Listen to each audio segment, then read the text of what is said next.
बिस्मिल्लाहिर्रहमानिर्रहीम अस्सलाम वालेकुम डियर स्टूडेंट। आज हम आई कॉम पार्ट 1 की जो प्रिंसिपल अकाउंटिंग की बुक है सुहेल अफजल और एम आर वी चौधरी साहब की, उसका जो चैप्टर नंबर 11 है adjustment and their effect on final account, उसकी एक्सरसाइज नंबर 7 आज हम करने जा रहे हैं। तो एक्सरसाइज नंबर 7 में कहता है from the following balances taken from the books of Yakub. ये जो डेटा है, ये जो बैलेंसेस हैं, ये याकूब की बुक से उठाए गए हैं। Prepare trading and profit and loss account. आपने trading and profit and loss account बनाना है for the year ended 31 December 2015 का, and a balance sheet is on that date. और हमने बैलेंस शीट भी बनानी है। तो trading and profit and loss account बनाएंगे 31 दिसंबर 2015 का, और उसके बाद जो है हम बैलेंस शीट भी बनाएंगे। तो डियर स्टूडेंट, आपको पहले मैं क्वेश्चन जो है एक्सप्लेन करता हूँ, तो उसके बाद फिर हम इसको सॉल्व करेंगे। तो कैपिटल जो है ये लाइबिलिटी है, इसको हम बैलेंस शीट में लिखेंगे। रिटर्न इनवर्ड कहते हैं सेल रिटर्न को, सेल रिटर्न को, इसको हम ट्रेडिंग में लिखेंगे, सेल में से माइनस करेंगे, यानी सेल्स जो है इसको भी हम ट्रेडिंग अकाउंट में लिखेंगे, परचेजेस को भी ट्रेडिंग अकाउंट में लिखेंगे। और रिटर्न आउटवर्ड कहते हैं परचेज रिटर्न को, परचेज रिटर्न को, इसको भी ट्रेडिंग में लिखेंगे, यानी परचेजेस में से माइनस करेंगे। कमीशन जो है ये इनडायरेक्ट एक्सपेंस है, प्रॉफिट एंड लॉस अकाउंट की डेबिट साइड पे लिखेंगे। कस्टम ड्यूटी ये डायरेक्ट एक्सपेंस है, इसको हम ट्रेडिंग अकाउंट में लिखेंगे। क्रेडिटर जो है ये लाइबिलिटी है, तो इसको बैलेंस शीट में लिखते होते हैं लाइबिलिटी को। रेंट इनडायरेक्ट एक्सपेंस है, इसको भी हम प्रॉफिट एंड लॉस अकाउंट के डेबिट साइड पे लिखेंगे। फर्नीचर एसेट है, इसको हम बैलेंस शीट में लिखेंगे। डिस्काउंट रेट एंड टैक्सेस ये इनडायरेक्ट एक्सपेंस है, इसको भी प्रॉफिट एंड लॉस अकाउंट की डेबिट साइड पे लिखेंगे। डिस्काउंट अलाउड ये इनडायरेक्ट एक्सपेंस है, प्रॉफिट एंड लॉस अकाउंट की डेबिट साइड पे लिखेंगे। जनरल एक्सपेंस ये भी एक्सपेंस है, इसको भी प्रॉफिट एंड लॉस अकाउंट के डेबिट साइड पे लिखें, इनडायरेक्ट एक्सपेंस है। डेटर्स जो है ये एसेट है, इसको बैलेंस शीट की एसेट साइड पे लिखेंगे। स्टॉक जो है ये आपका ओपनिंग स्टॉक है, इसको हम ट्रेडिंग अकाउंट में लिखते होते हैं।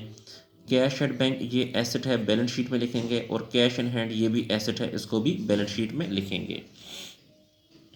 अच्छा, उसके बाद डियर स्टूडेंट, प्रीपेड रेंट देखें, याद रखें जब भी लफ्ज़ प्रीपेड आ जाए, जब भी लफ्ज़ प्रीपेड आ जाए तो आपने माइनस करना होगा और एसिड भी होगा, ठीक है। ये जो एडजस्टमेंट होता है इसके दो इफेक्ट होते हैं, याद रखें। जब भी लफ्ज़ प्रीपेड आ जाए, या जब भी लफ्ज़ एडवांस आ जाए, या जब भी लफ्ज़ अनएक्सपायर्ड आ जाए, तो इसका एक ही मतलब होता है, दोबारा सुन लें। लफ्ज़ एडवांस आ जाए, या प्रीपेड आ जाए, या अनएक्सपायर्ड आ जाए, तो इसका एक ही मतलब होता है। तो प्रीपेड जब भी लफ्ज़ आएगा, या अनएक्सपायर्ड या एडवांस आएगा, तो उसके दो इफेक्ट होंगे। क्या, पहला इफेक्ट माइनस करेंगे, दूसरा क्या होगा, एसेट होगा। यानी ये रेंट जो है 250, इस रेंट 250 को इस रेंट में से माइनस करना होगा, और यही 250 जो है फिर इसको हम एसेट में लिखेंगे। उसके बाद आउटस्टैंडिंग जी, देखें जब भी लफ्ज़ आउटस्टैंडिंग आ जाए, याद रखें, तो आपने प्लस करना होता है, और दूसरा इफेक्ट लाइबिलिटी होती है। तो आउटस्टैंडिंग कमीशन 1250, ये जो 1250 है इसको इस कमीशन के साथ प्लस कर देंगे, इस कमीशन के साथ एक दफ़ा प्लस करेंगे, और यही 1250 को फिर हम लाइबिलिटी में लिखेंगे। क्लोजिंग स्टॉक है, क्लोजिंग स्टॉक जो है एक को हम ट्रेडिंग अकाउंट में लिखते हैं, और दूसरा जो है ये एसेट में लिखते हैं। डिप्रिसिएशन ऑन फर्नीचर 7.5%, फर्नीचर पे जो डिप्रिसिएशन है वो 7.5% है। देखें फर्नीचर यहाँ पे कहाँ गया, ये फर्नीचर है 2500, इसका 7.5% जो आएगा, एक उसको अपने इनडायरेक्ट में लिखना है, और दूसरा बैलेंस शीट में जाकर एसेट से माइनस करना है। एक इनडायरेक्ट में लिखेंगे, दूसरा बैलेंस शीट में जाकर एसेट से माइनस करेंगे। तो डियर स्टूडेंट, इस क्वेश्चन को आप अपने सामने रख लें, ताकि जब मैं क्वेश्चन सॉल्व करूं तो आपने क्वेश्चन की तरफ भी देखना है और सोल्यूशन की तरफ भी देखना है। तो सोल्यूशन की तरफ चलते हैं जी। तो यहाँ पे एक्सरसाइज नंबर 7 लिखेंगे, और यहाँ पे कंपनी का जो नाम है वो याकूब है। हम trading and profit and loss account बनाने जा रहे हैं, और फॉर द ईयर एंडेड यहाँ पे डेट आप लोग खुद लिखें। डियर फ्रेंड, ये जो है ये ट्रेडिंग अकाउंट है। ट्रेडिंग अकाउंट के बारे में याद रखें कि ये जो डेबिट साइड है, इस डेबिट साइड पे ओपनिंग स्टॉक, परचेज रिटर्न और डायरेक्ट एक्सपेंसेस लिखते हैं। और ट्रेडिंग अकाउंट के क्रेडिट साइड पे जो है सेल रिटर्न और क्लोजिंग स्टॉक लिखते हैं। ठीक है जी, ये बात याद रखिएगा। तो सबसे पहले हम ओपनिंग स्टॉक लिखते हैं।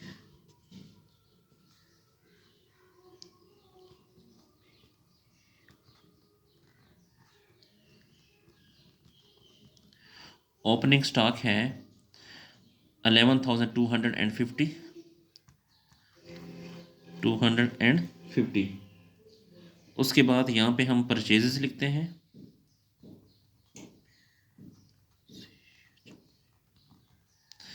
परचेजेस की अमाउंट है 50,000, यहाँ पे लिखें इनर कॉलम में, और इसमें से लेस करते होते हैं परचेज रिटर्न, यानी रिटर्न आउटवर्ड।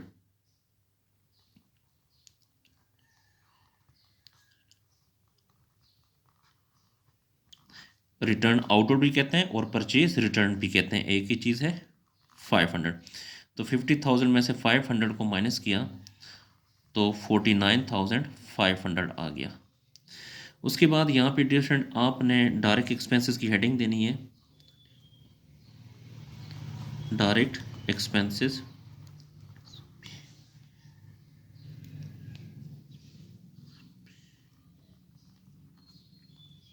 डायरेक्ट एक्सपेंस हमारे पास एक ही है, कस्टम ड्यूटी, तो वो यहाँ पे लिखें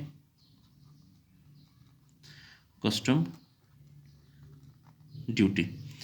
कस्टम ड्यूटी की अमाउंट है 3,750, 3,750 जी। उसके बाद इस साइड पे हम सेल लिखते हैं, sales minus sale return. Sales की अमाउंट है 87,500 माइनस सेल रिटर्न भी इसे कहते हैं, रिटर्न इनवर्ड भी कहते हैं। ठीक है, सेल रिटर्न या रिटर्न इनवर्ड एक ही चीज़ है। रिटर्न इनवर्ड जो है वो 1500 है, तो इसमें से ये माइनस करेंगे तो 86,000 आ जाएगा। फिर यहाँ पे लिखें क्लोजिंग स्टॉक। सी का मतलब क्लोजिंग और ये स्टॉक। क्लोजिंग स्टॉक जो है वो 12,000 और 500 है। ये क्लोजिंग स्टॉक जो है हमने क्वेश्चन में से यहाँ से उठाया, देखें ये लिखा हुआ है क्लोजिंग स्टॉक 12,500। इसको हमने ट्रेडिंग में लिखा है, इसको दोबारा फिर एसेट में भी लिखेंगे। अच्छा, अब डियर स्टूडेंट देखना है कि इन दोनों में से ये वाली साइड बड़ी है कि ये वाली, तो इसकी ये वाली साइड बड़ी है। ठीक है, तो 86,000 प्लस 12,500, तो इससे आ जाएगा 98,500। 98,500 ये दोनों साइड पे लिखना है, तो यहाँ पर भी लिखें 98,500। 98,500 में से 11,250 को भी माइनस करें, 49,500 को भी माइनस करें, और 3,750 को भी माइनस करें, यानी 98,500 में से ये और ये तीनों अमाउंट माइनस करें, तो आपके पास जो बैलेंस बच जाएगा वो 34,000 बच जाएगा। इस 34,000 को आपने ग्रॉस प्रॉफिट कहना है, ग्रॉस प्रॉफिट। ठीक है, क्योंकि ये ट्रेडिंग अकाउंट हमने बनाया, ट्रेडिंग अकाउंट का जो बैलेंस होता है उसे हम ग्रॉस प्रॉफिट कहते हैं। अच्छा, उसके बाद अब फिर हमने ट्रेडिंग अकाउंट बना लिया, अब हम प्रॉफिट एंड लॉस अकाउंट बनाते हैं। तो इसके नीचे जो ये है ये प्रॉफिट एंड लॉस अकाउंट है जी, ये वाला।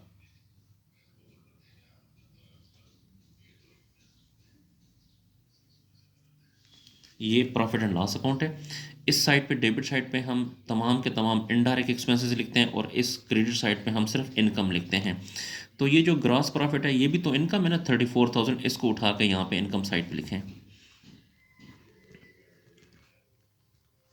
Gross profit. ग्रॉस प्रॉफिट है 34,000, यहाँ पे लिखें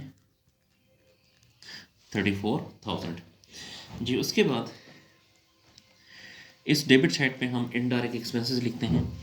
तो सबसे पहले जो है हमारे पास जो इनडायरेक्ट एक्सपेंस है, इसमें अगर आप देखें तो कमीशन है। देखिए यहाँ पे ये सबसे पहले ये इनडायरेक्ट एक्सपेंस है, कमीशन, ये लिखें। और इस कमीशन पे ये एडजस्टमेंट भी है, आउटस्टैंडिंग कमीशन 1250, ये 1250 एक दफ़ा प्लस करना है इसी के साथ, और यही 1250 फिर लाइबिलिटी भी होगी। ठीक है, तो ये याद रखें ज़रा कि जब भी लफ्ज़ आउटस्टैंडिंग आ जाए तो प्लस करना होता है और लाइबिलिटी होती है। तो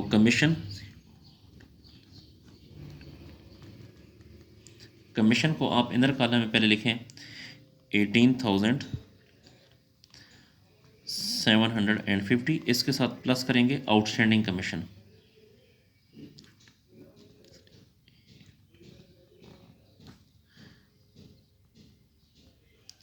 आउटस्टैंडिंग कमीशन है 1250।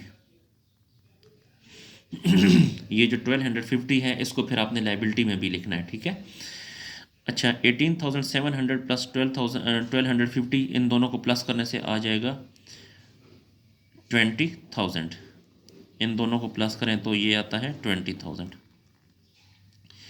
उसके बाद रेंट जो है ये भी इनडायरेक्ट एक्सपेंस है। रेंट की अमाउंट है 1250। तो देखिए हमारे पास ये रेंट इनडायरेक्ट एक्सपेंस है 1250, और एडजस्टमेंट में कहता है प्रीपेड रेंट। तो जब भी लफ्ज़ प्रीपेड आ जाए तो याद रखें माइनस होता है और एसेट। तो 250 को माइनस करेंगे इसमें से, इस रेंट में से, और यही 250 को फिर हम एसेट साइड पर भी लिखेंगे बैलेंस शीट में। तो रेंट 1250 है, तो इसमें से लेस करें प्रीपेड रेंट जी। प्रीपेड रेंट है 250, तो 1250 में से 250 को माइनस करें तो 1000 आता है। उसके बाद मज़ीद जो है रेट्स एंड टैक्सेस 750 है, ये भी इनडायरेक्ट एक्सपेंस है। रेट्स एंड टैक्सेस है 750। उसके बाद डिस्काउंट अलाउड,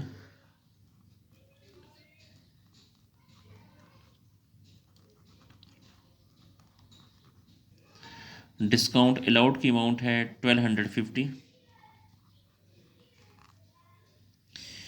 और जनरल एक्सपेंस ये भी इनडायरेक्ट एक्सपेंस है। जनरल एक्सपेंसेस 7500 है, ये भी इनडायरेक्ट एक्सपेंस है। अच्छा उसके बाद फिर अब एडजस्टमेंट की तरफ आते हैं। तो एडजस्टमेंट में डियर स्टूडेंट अगर आप देखें तो यहाँ पे ये भी एडजस्टमेंट हो गई, ये भी हो गई, ये भी हो गई। डिप्रिसिएशन फर्नीचर पे 7.5%। ये जो फर्नीचर है 2500, इसका 7.5% आपने लेना है। तो यहाँ पे लिखें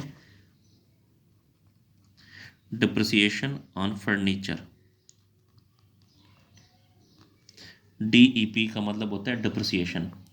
फर्नीचर की अमाउंट है 2500, इसका 7.5%। तो 7.5% ये इसका आता है 187.5।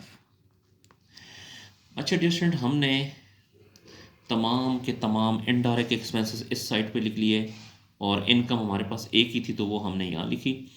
अब इसमें से देखना है कि ये वाली साइड बड़ी है कि ये वाली साइड बड़ी है। तो इसकी ये वाली साइड बड़ी है क्योंकि ये 34,000 है। अगर आप इसको प्लस करेंगे तो ये 34 से कम होता है, यानी ये छोटी साइड है, तो ये साइड बड़ी है। जो सी साइड बड़ी होगी वो आपने दोनों साइड पे लिखना है। ठीक है डियर स्टूडेंट, तो ये 34,000 बड़ी है, यहाँ पे लिखें, और यहाँ पर भी लिखें 34,000। अब ये जो 34,000 है इसमें से 20,000 को भी माइनस करें, 1,000 को भी माइनस करें, 750 को भी माइनस करें, 1250 को भी माइनस करें, 7,500 को भी माइनस करें, 187.5 को भी माइनस करें, यानी 34,000 में से यहाँ से लेके यहाँ तक सारी अमाउंट माइनस करेंगे तो आपके पास जो बैलेंस बच जाएगा 3,312 3,312 312.5 बच जाएगा, ठीक है। 3,312.5 बचेगा और इस बैलेंस को आप क्या कहेंगे, नेट प्रॉफिट।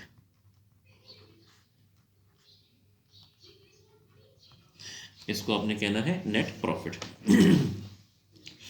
नेक्स्ट फ्रेंड, हमने ट्रेडिंग अकाउंट बना लिया, फिर प्रॉफिट एंड लॉस अकाउंट बना लिया, यानी देखें ये हमने ट्रेडिंग अकाउंट पहले बनाया, उसके बाद हमने ये प्रॉफिट एंड लॉस अकाउंट बना लिया। अब हम बैलेंस शीट बनाने जा रहे हैं।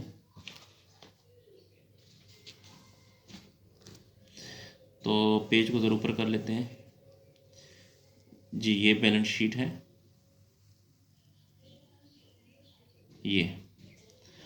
अब हम इस तरह करेंगे कि जितने भी जो एसेट्स हैं वो हम इस साइड पे लिखेंगे और जितनी भी लाइबिलिटीज़ हैं वो हम इस साइड पे लिखेंगे, ठीक है। एसेट्स हम सारे इधर लिखेंगे इन एसेट्स में, और यहाँ पे लाइबिलिटीज़ लिखेंगे।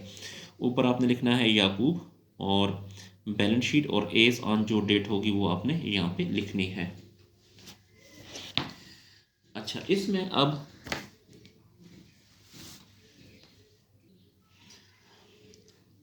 क्वेश्चन में सबसे पहले जो एसेट है वो कैश इन हैंड है, तो वो एसेट साइड पे लिखें।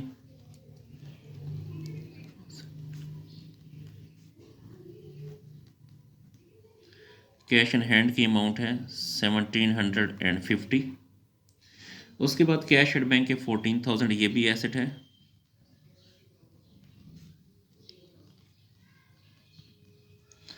कैश एट बैंक है 14,000, ये भी एसेट है। डेटर्स, ये भी एसेट है।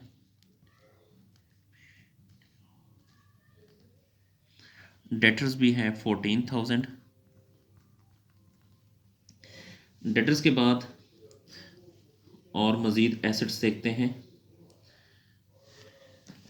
जी। यहाँ पे अगर आप देखें तो ये भी एसेट्स है, देखें, सॉरी, ये प्रीपेड रेंट, ये भी एसेट है 250, तो ये भी यहाँ पे लिखें।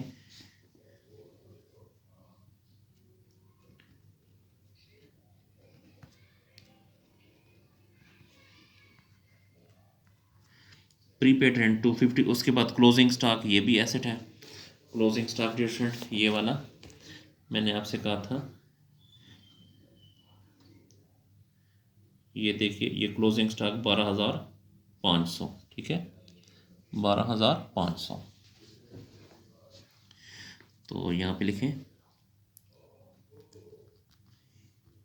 क्लोजिंग स्टॉक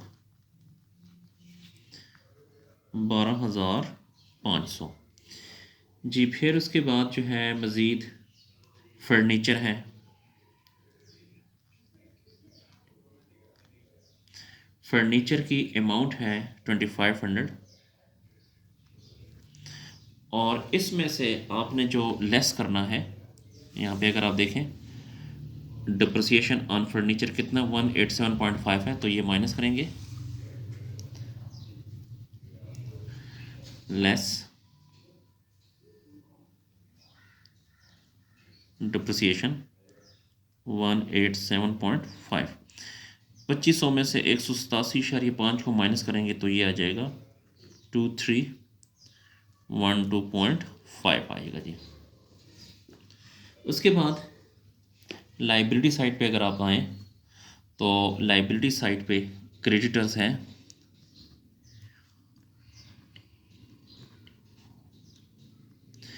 क्रेडिटर्स की अमाउंट है 13,250। इसके अलावा ये भी लाइबिलिटी है, देखें, आउटस्टैंडिंग कमीशन 1250, ये लाइबिलिटी है, ठीक है जी। तो ये भी लिखें यहाँ पे।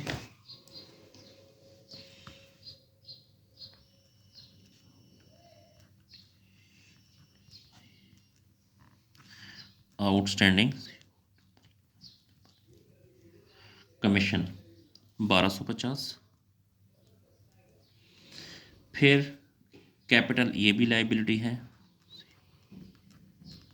कैपिटल को आपने हमेशा इनर कॉलम में लिखना, तो कैपिटल है 27,000, और इसके साथ प्लस करते हैं नेट प्रॉफिट। नेट प्रॉफिट जैसे जो आपने ये फाइंड किया, नेट प्रॉफिट है 3312.5, तो ये लिखेंगे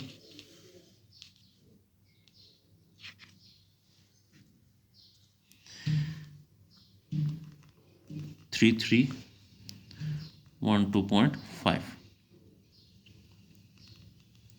इन दोनों को ऐड करेंगे तो आ जाएगा 30312.5, 30312.5। जी, हमने तमाम की तमाम लाइबिलिटीज़ हमने लाइबिलिटी साइड पे लिखनी और एसेट्स को हमने एसेट साइड पे लिख दिया। अब हमने इनको प्लस करना है, तो पहले ये वाला साइड प्लस करें।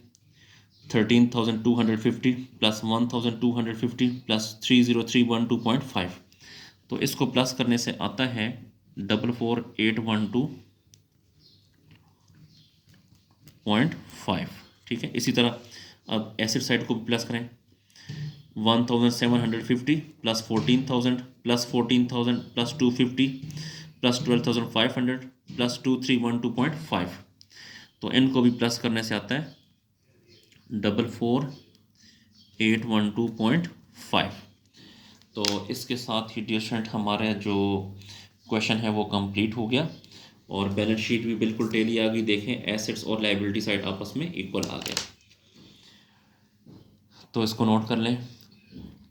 स्टूडेंट, अगर आपको मेरी वीडियो पसंद आ रही है तो मेरे चैनल को लाजमी लाइक करें और सब्सक्राइब करें और इन वीडियोस को अपने दोस्तों के साथ भी शेयर करें ताकि वो भी इससे फ़ायदा हासिल कर सकें। अगर आपको आई काम, डी काम, बी काम या इसके अलावा बाकी क्लासेस की अकाउंटिंग का सलूशन चाहिए तो आप मेरे चैनल की प्लेलिस्ट में जाकर वहाँ से कंप्लीट सलूशन हासिल कर सकते हैं। अगर किसी पॉइंट की आपको समझ नहीं आती तो कमेंट सेक्शन में जाकर मुझसे पूछ सकते हैं। अल्लाह हाफिज़।